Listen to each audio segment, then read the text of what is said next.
Small World Yoga creates access to yoga by taking it outside of the studio, out into the world in our outreach locations that are untraditional, like schools, prisons, libraries, halfway houses, all the places you can think that are pretty untraditional to do yoga. And we do that by having our team of about 100 volunteer teachers go out and give their time and love of yoga. Since we started in 2014, we have seen a huge increase in not only individuals wanting to do yoga, but all the partners in the community where we take yoga.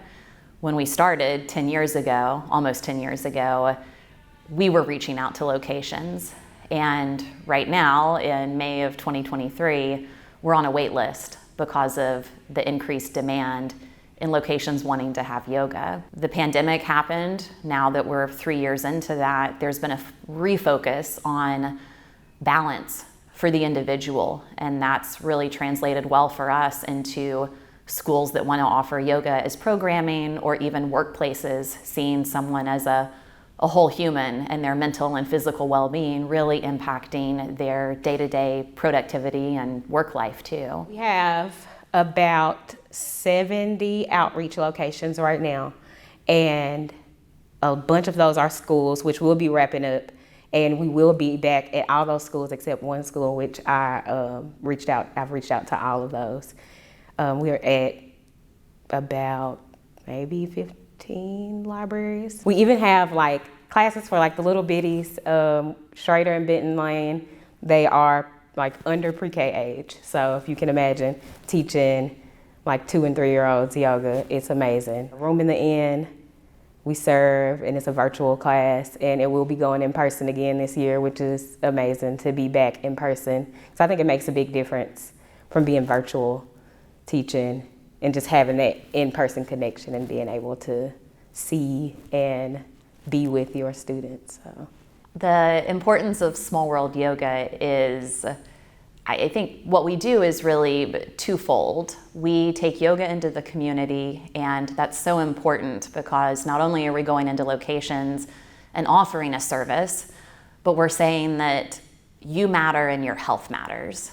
And so some of that is really intangible. It's not just the practice of yoga we're giving to the community, it's our teachers and our volunteers showing up and creating a sense of connection and community, which is really our mission and action.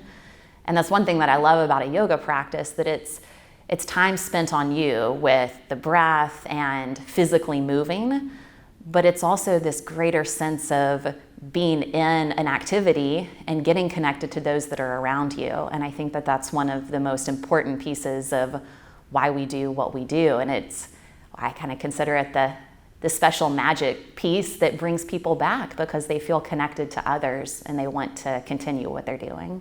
I started practicing yoga probably in 2016, 17, and my life was pretty chaotic at that point.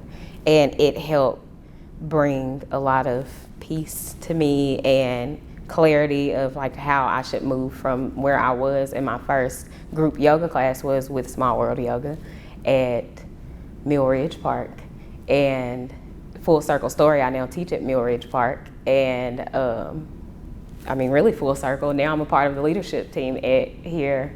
In this short amount of time, I just feel like having the community and then having space to show up somewhere and not be expected to be a certain way or dress a certain way. Just being able to have a community that supported me and still supports me very much. So, if you're on the fence and debating if yoga is for you, there is no better way to try this than in a friendly and or non-traditional location. So we welcome people to roll out a mat, or not even with a mat, go do yoga in the grass at one of our park locations, or join us for a really casual class that's happening at a library or a brewery, or so many locations where the atmosphere is relaxed in setting.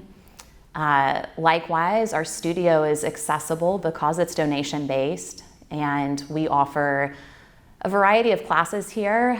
The main thing we offer is a more active or vigorous kind of athletic flow that's done in a gently heated room. So we have that for one crowd that's interested in more of the fitness side of yoga. And then we also have a few slower classes that are gentle in movement, more focused on breath and deeper stretching. And we welcome everyone. Come support us at community events. Come to our big event, which is International Day of Yoga on June 21st downtown, which will be hundreds of yogis practicing together, live music, vendors. It's just a fun day and an excuse to come together in the spirit of creating community and connecting people.